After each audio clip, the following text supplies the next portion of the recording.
Hello my dear gorgeous friends. ಮತ್ತೊಮ್ಮೆ ನಿಮ್ಮೊಂದಿಗೆ ಒಂದು ಕಪ್ ಕಾಫಿ ಜೊತೆ ಈ ನಿಮ್ಮ ಸುಮ. ಸ್ನೇಹಿತರೆ, 12 ಜೂನ್ 2026ರಂದು ಪ್ರತಿ ನ್ಯೂಸ್ ಪೇಪರ್ನಲ್ಲೂ ಗೃಹಿಣಿಗೆ ರಾಷ್ಟ್ರ ನಿರ್ಮಾಪಕಿ ಎಂಬ ಪದ ಬಳಕೆ ಹೆಚ್ಚು ಸೂಕ್ತ ಎಂದಿದೆ ಸುಪ್ರೀಂ ಕೋರ್ಟ್. ಗೃಹಿಣಿ ಭವಿಷ್ಯದ ಪೀಳಿಗೆಯನ್ನ ಸಿದ್ಧಪಡಿಸುತ್ತಾಳೆ, ಸಮಾಜಕ್ಕೆ ಜವಾಬ್ದಾರಿಯುತ ನಾಗರಿಕರನ್ನ ಸೃಷ್ಟಿಸುವುದರಲ್ಲಿ ಪ್ರಮುಖ ಪಾತ್ರ ವಹಿಸುತ್ತಾಳೆ. ಹಾಗಾಗಿ ಗೃಹಿಣಿ ಎನ್ನದೆ ಅಥವಾ ಎನ್ನುವ ಬದಲು ರಾಷ್ಟ್ರ ನಿರ್ಮಾಪಕರು ಎನ್ನುವುದೇ ಸರಿ ಎಂದು ಸುಪ್ರೀಂ ಕೋರ್ಟ್ ಹೇಳಿದೆ. ಸ್ನೇಹಿತರೆ, ಬನ್ನಿ ಹಾಗೆ ಸುಮ್ಮನೆ ಗೃಹಿಣಿಯರನ್ನ, ಅದೇ ರಾಷ್ಟ್ರ ನಿರ್ಮಾಪಕರನ್ನ ಅರಿಯುವ. ಯಾರಾದರೂ ನಿಜವಾಗ್ಲೂ ಮಹಿಳೆಯರ ಅಥವಾ ಗೃಹಿಣಿಯರ, ಕ್ಷಮೆ ಇರಲಿ, ರಾಷ್ಟ್ರ ನಿರ್ಮಾಪಕಿಯರ ಬುದ್ಧಿವಂತಿಕೆಯನ್ನ ಅರ್ಥ ಮಾಡಿಕೊಳ್ಳಲು ನಾವು ಎಂದಾದರೂ ಟ್ರೈ ಮಾಡಿದ್ದೀವಾ? ನಾವು ಸಾಮಾನ್ಯವಾಗಿ ಬುದ್ಧಿವಂತಿಕೆಯನ್ನ ಡಿಗ್ರಿಗಳು, ಉದ್ಯೋಗಗಳು ಅಥವಾ ಸ್ಥಾನಮಾನಗಳಿಂದ ಅಳೆಯುತ್ತೇವೆ, ಹೌದಲ್ವಾ ಸ್ನೇಹಿತರೆ? ಆದರೆ ಪ್ರತಿ ಭಾರತೀಯ ಮನೆಯಲ್ಲೂ ಬೆಳಿಗ್ಗೆಯಿಂದ ರಾತ್ರಿಯವರೆಗೂ ಜೀವಂತವಾಗಿರುವ ಅಡುಗೆ ಮನೆ ಒಂದು ರೋಮಾಂಚಕ ಪ್ರಯೋಗಾಲಯ.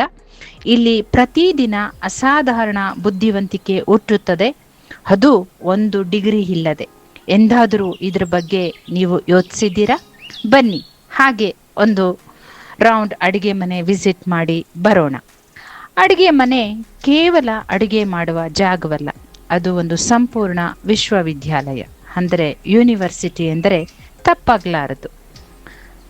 ಗಣಿತ: ಎಷ್ಟು ಜನರಿಗೆ ಎಷ್ಟು ಹಿಟ್ಟು ಬೇಕಾಗುತ್ತದೆ, ಉಪ್ಪು, ಮೆಣಸು, ಮಸಾಲೆಗಳ ನಿಖರ ಪ್ರಮಾಣ ಹೇಗೆ, ಎಷ್ಟು, ಉಳಿದ ಆಹಾರವನ್ನು ಮರುದಿನ ಹೊಸ ತಿನಿಸಿಗೆ ಹೇಗೆ ಪರಿವರ್ತಿಸುವುದು, ಇದೆಲ್ಲವೂ ಪೆನ್ ಪೇಪರ್ ಇಲ್ಲದೆ ಕೇವಲ ಅನುಭವ ಮತ್ತು ಅಂತಹ ಪ್ರಜ್ಞೆಯಿಂದ ಮಾಡಿ ಮುಗಿಸುವ ಗೃಹಿಣಿ, ಅದೇ ರಾಷ್ಟ್ರ ನಿರ್ಮಾಪಕಿಯರು ನಾವೇ, ಹೌದಲ್ವೇ?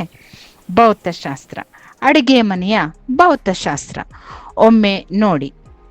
ಗ್ಯಾಸ್ ಉರಿಯ ಜ್ವಾಲೆ ಅಡ್ಜಸ್ಟ್ ಮಾಡುವುದು, ಎಣ್ಣೆಯ ಸರಿಯಾದ ತಾಪಮಾನ ಗೆಸ್ ಮಾಡುವುದು, ಕುಕ್ಕರ್ನ ವಿಜಿಲ್ ಹೊಡೆಯುವ ನಿಖರ ಸಮಯ ತಿಳಿಯುವುದು, ಇದು ತಾಪಮಾನ, ಒತ್ತಡ ಮತ್ತು ಶಕ್ತಿಯ ನಿಖರ ವಿಜ್ಞಾನ, ಹೌದಲ್ವೇ?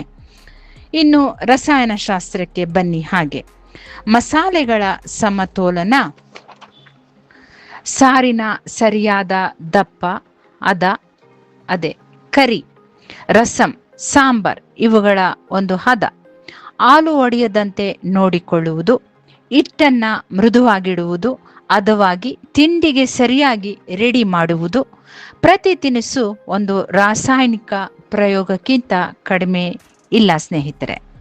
ಇನ್ನು ನಿರ್ವಹಣೆ, ಮ್ಯಾನೇಜ್ಮೆಂಟ್: ಒಂದೇ ಸಮಯದಲ್ಲಿ 3-4 ತಿನಿಸು ತಯಾರಿಸುವುದು, ಎಲ್ಲರಿಗೂ ಸರಿಯಾದ ಸಮಯಕ್ಕೆ ಬಡಿಸುವುದು, ಕಡಿಮೆ ಸಮಯದಲ್ಲಿ ಹೆಚ್ಚು ಕೆಲಸ ಮಾಡುವುದು, ಇದು ದೊಡ್ಡ ಕಂಪನಿ ನಡೆಸುವುದಕ್ಕಿಂತ ಕಡಿಮೆ ಏನೂ ಇಲ್ಲ.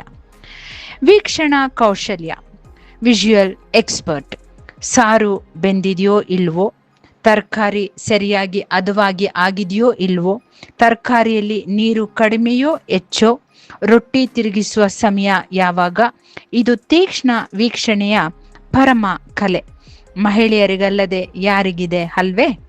ಬಹುಕಾರ್ಯ ನಿರ್ವಹಣೆ, ಮಲ್ಟಿ ಟಾಸ್ಕ್: ಚಹಾ ಕುದಿಯುತ್ತಿದೆ, ಕುಕ್ಕರ್ ವಿಜಿಲ್ ಹೊಡೆಯುತ್ತಿದೆ, ಮತ್ತೊಂದು ಕಡೆ ವಾಷಿಂಗ್ ಮಿಷಿನ್ ಆನ್ನಲ್ಲಿ ಇದೆ, ಮಗುವಿಗೆ ಟಿಫನ್ ರೆಡಿ ಮಾಡಿ ಸ್ಕೂಲ್ಗೆ ರೆಡಿ ಮಾಡಬೇಕು, ಮನೆಯಾತನಿಗೆ ಆಫೀಸ್ಗೆ ತಯಾರಾಗಲು ಅಸಿಸ್ಟ್ ಮಾಡಬೇಕು, ಅದೇ kerchief, shoe polish, key, wallet etcetera, ಅಲ್ವೇ ಸ್ನೇಹಿತರೆ?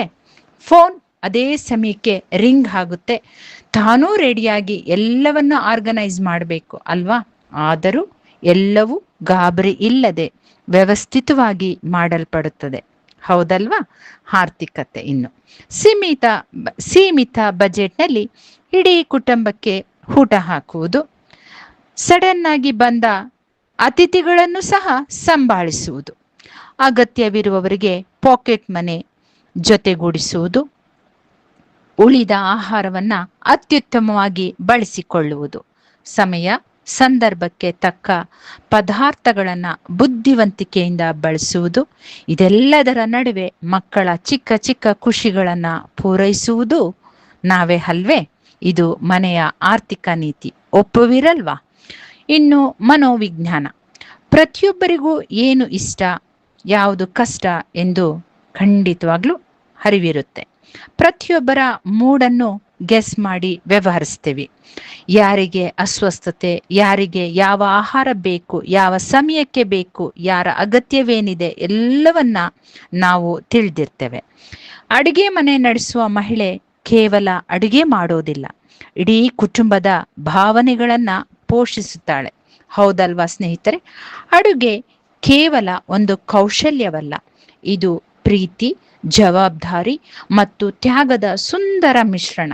ಡಿಗ್ರಿ ಇಲ್ಲದೆ, ಇಂಗ್ಲಿಷ್ ಗೊತ್ತಿಲ್ಲದೆ, ಯಾವುದೇ ಔಪಚಾರಿಕ ತರಬೇತಿ ಇಲ್ಲದೆ ಇದರಲ್ಲಿ ಅಪ್ರತಿಮ ಸಾಧಕಿ ಎನ್ನಬಹುದಲ್ಲವೇ? ಅಡುಗೆ ಮನೆ ನಡೆಸುವ ಮಹಿಳೆ ಯಾವುದೇ ತರಬೇತಿ ಪಡೆದ ಮ್ಯಾನೇಜರ್ಗಿಂತ ಕಡಿಮೆ ಇರೋಲ್ಲ. ಹಲವು ವೇಳೆ ಅವಳೇ ಹೆಚ್ಚು ಸಮರ್ಥಳೂ ಕೂಡ, ಅಲ್ವಾ ಸ್ನೇಹಿತರೆ? ದಿನಕ್ಕೆ 3 ಬಾರಿ ತಾಜಾ ಬಿಸಿ ರುಚಿಕರ ಆಹಾರ ಸಿಗುವುದು ಕೇವಲ ಊಟ ಅಲ್ಲ, ಅದು ಮನೆಯಲ್ಲಿ ಸಿಗುವ ದೇವರ ಪ್ರಸಾದ ಅನ್ಬಹುದಲ್ವಾ? ಹಾಗಾಗಿ ಊಟ ಮಾಡುವ ಮುನ್ನ ಒಂದು ಕ್ಷಣ ನಿಲ್ಲಿ ಮತ್ತು ಹೃದಯಪೂರ್ವಕವಾಗಿ ಧನ್ಯವಾದ ಹೇಳಿ. ಅಮ್ಮನಾದ ಆ ತಾಯಿಗೆ, ಹೆಂಡತಿಗೆ, ಅಕ್ಕ, ತಂಗಿಗೆ ಅಥವಾ ಮಗಳಿಗೆ ಯಾರು ಅಮೂಲ್ಯ ಪ್ರೀತಿಯಿಂದ, ಅನನ್ಯವಾದಂತಹ ಮನಸ್ಸಿನಿಂದ ಪ್ರತಿದಿನ ಒಂದು ಮನೆಯನ್ನ ಸುಂದರ ಮನೆ ಮಾಡುತ್ತಾಳೋ ಆಕೆಗೆ ರಾಷ್ಟ್ರ ನಿರ್ಮಾಪಕಿಗೆ. ಯಾಕೆಂದರೆ ಮನೆ ಮತ್ತು ಅಡುಗೆ ಮನೆಯ ಈ ಬುದ್ಧಿವಂತಿಕೆ, ಈ ತಾಳ್ಮೆ ಮತ್ತು ಪ್ರೀತಿಯ ಶಕ್ತಿ ಯಾವುದೇ ಪುಸ್ತಕ, ಡಿಗ್ರಿ ಅಥವಾ ಪರೀಕ್ಷೆಯಲ್ಲಿ ಕಲಿಸಲು ಸಾಧ್ಯವಿಲ್ಲ, ಕಲಿಸುವುದಿಲ್ಲ ಕೂಡ. ಇದು ಅನುಭವ, ಸಮರ್ಪಣೆ ಮತ್ತು ಅನನ್ಯವಾದ ಪ್ರೀತಿಯಿಂದ ಮಾತ್ರ ಹುಟ್ಟುತ್ತದೆ ಮತ್ತು ಪ್ರತಿ ಮನೆಯನ್ನು ಸ್ವರ್ಗವನ್ನಾಗಿ ಮಾಡುತ್ತದೆ.